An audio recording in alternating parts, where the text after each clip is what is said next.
See, I was born in a world where the people got lost.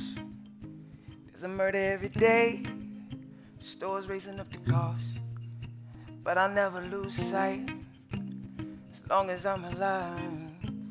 I gotta keep moving, gonna do it till we die. Yo, pretty Camille didn't really know how it feels to have talent and get praised. She didn't think it was real. Cause where she from, she know folk just wanna steal. So she build a walkers, rocking crowds and taking meals. She never had a lot, but it felt just like enough. Mama said if you get big dreams, baby girl, get tough. Cause Serena did it. I know you can do it too. Forgive us when we doubt you, but never forget to move in this world where the people get lost. There's a murder every day. The stores raising up the cost. But I can't lose sight as long as I'm alive. I gotta keep moving, gonna do it till we die. Little Mikey, he never wanted to fail. Surrounded by negativity, people going to jail. Started at the bottom, but never got off the trail. Faced a lot of struggles, but never wanted to bail. Grandma always told him, be thankful for what he got. So we waking up early to practice and hit the clock. Gotta take struggle to make it into the top. Gotta keep moving just to get up off this block in the world where the people get lost. See, there's a murder every day. The stores raising up the cost. But I can't lose sight as long as I'm alive. I gotta keep moving, gonna do it till we die.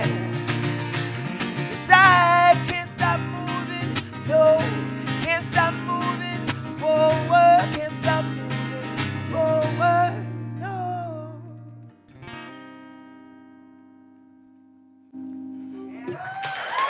Appreciate it.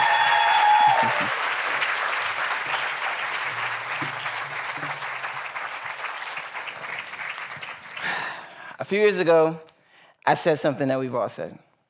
I love my country. But at that particular moment, I started to wonder, what exactly does that mean? Does it mean standing for the pledge, buying a flag, wearing the colors? Nah, can't be. See, that means that you're a fan, someone that watches the game but never plays.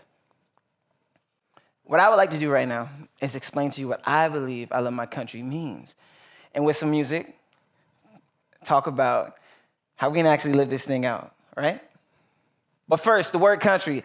It seems a bit overwhelming, maybe. Let's make it a bit more tangible. Use something like, I love my plants, right? Because I think we've all said something like that. I know I have, especially on Instagram, right? I get the room just right, got the guitar in the corner, some greenery in the shot, and then we take the picture, post, and then the comments we read, oh, this pic gives me all the feels. I love the greenery in the shot, #organic. And then I'll reply with something like, fire flex emoji, yeah, I love my plants. But do I? Do I actually pick up the responsibilities that come with that statement? Like being educated about that plant and then giving it some time and energy that it needs to grow. Or maybe I say that all for the gram and then let it die. That's not love. See, Webster's defines country in a few ways. One is the place of your birth. But the definition that I'm most interested in is people of a place or district. So, if this is your country, then loving your country means loving the people. But how do we do that if we don't know each other, right? What does that look like? That's why I believe the first step into loving your country comes with getting to know each other. That's the first way we can love each other, is by getting to know each other. And not in the biblical way, but actually getting some education about one another, some understanding. Because unless you know what a plant needs, where a plant's from, what makes growth successful and what hinders growth, there's no way that you can actually, properly, successfully care for that plant. Because there's so many different plants that make up our world. Not everyone needs the same amount of sunlight, the same amount of water, and their roots tell amazing stories. Here's an example of a plant I love. This is my beautiful sunflower, Hannah. See, I thought I was born a good husband. After all, I watched The Notebook. I filled out all the great personality quizzes, but I still had no idea who Hannah was. And I thought talking with her could, fix that, but I didn't even understand her language. See, Hannah's narrative gave her a completely separate language to life. And if I was going to actually communicate with her, I need to know her language, how she receives love. I realized that I needed to start listening to Hannah. See, I think that's the thing that we don't do enough of, like listening. If we're going to learn anything from each other, we got to stop talking, we got to listen. Martin Luther King Jr. once said, "The riot is the language of the unheard." And just look around our world. It's rioting. I was born in a world where the people get lost. There's a murder every day, and not just with a gun. The store's raising up the cost, but I'll never lose sight as long as I'm alive. I got to keep moving. I'm going to do it till I die. And this is one reason why I love making the music I do, being able to tell these stories that we can start adding to our mental curriculum. Kind of like this one.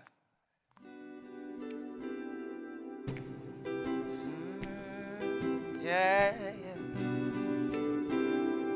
Catch the words if you can. It's real cool, Jack. Listen, little Jackie was a skinny knock-kneed brown sugar.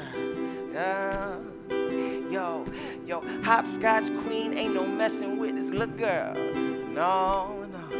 Yo, see her mama got her clothes ironed out on the bed, yeah. Purple beads dancing in the twist on her head, yo. Listen, see her mama love her, daddy love her, grandma, sister, and brothers too. She loved to read from cover to cover, a dancing style you never knew. They said she could do anything, but she didn't believe it, cause she couldn't see it. And I know just what you thinking, she's just a child, ain't noticing nothing. What's in me house, you see that you frontin'. Ask her to smile, but really want nothing. Magazine out, ain't looking like her. And she see that, don't need nobody tell her she lack something to get her to be that. She talking to grandma like, see that? New school ain't for me. I tell about what I see, think about wearing weave, changing my clothes, my things. Talk to mama about it, please. I don't want to get teased, don't want these ripped jeans, showing my legs and my knees, you know what I mean? How you don't know what I mean? Open your eyes and you see the world is cold, and we out here on our own, unless we get in the zone. Grandma, I'm thinking about changing my skin tone, but I'm loving your skin tone. I'm loving your skin tone. I'm loving your skin tone. I'm in love with your skin tone. Baby, they so wrong. I'm in love with your skin tone. I'm in love with your skin tone. I'm in love with your skin tone. I'm loving your skin tone. Yeah. There's so much beauty in your skin, baby. I'm in love with your ebony, your melons, everything. Yeah. Appreciate it. Thank you. Appreciate it. See, there's so many amazing stories out there, just like that. And it's so important for us to listen. A white male friend of mine sat me down on a tour bus one night, and he told me that he and his family had just adopted a beautiful brown-skinned baby boy from India. He said, "Royce, before I left, my son and my new son was headed out the door, and before the door closed, I had a thought I've never had before about any of my white children. What is he wearing? Should he be wearing that hoodie? Will my white friends' sons treat him the same? And is there something different that I should be teaching him?"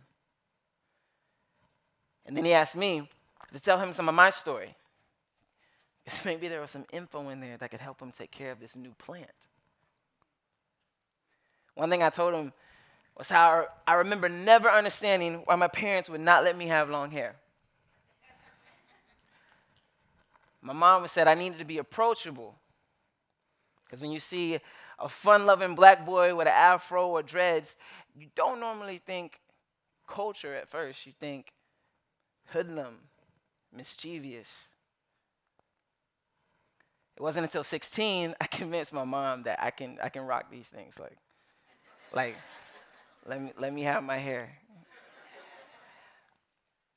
And it wasn't until my long hair I experienced what my mom was trying to protect me from. See, if everybody in your circle talks like you, eats like you, thinks like you, then all you'll ever find there is you. We got to stop pulling from our own echo chambers. Isn't that what we love to do? Unfollowing and unfriending folks that don't echo us.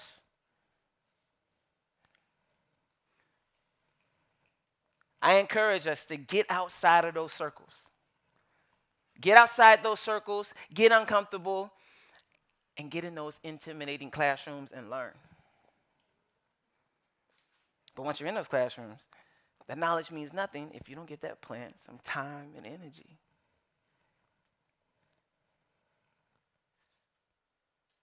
I mean, isn't that where it counts the most?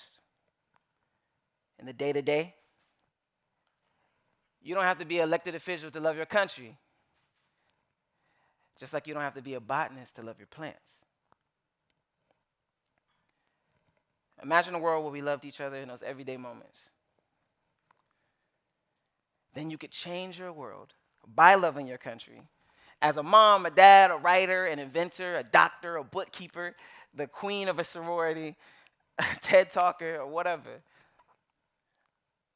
And maybe that magazine editor would think less about the bottom line and more about how he or she could encourage a little girl that thinks her skin tone is valueless. Baby, do you know where your skin come from? Kings and queens before London, they dance into the rhythm of our drum. Don't you dare hide from the sun. There's so much beauty in your skin, baby. I'm in love with your ebony, your melons, everything. And maybe the school board would make sure not every book in the library is about the same type of people. And maybe Sunday morning wouldn't be the most segregated day of the week. And all we'd have to do is learn to love each other and then love each other. Because we are America, not a flag. Brother, I know Babylon is calling. Sister, keep your head to the sky.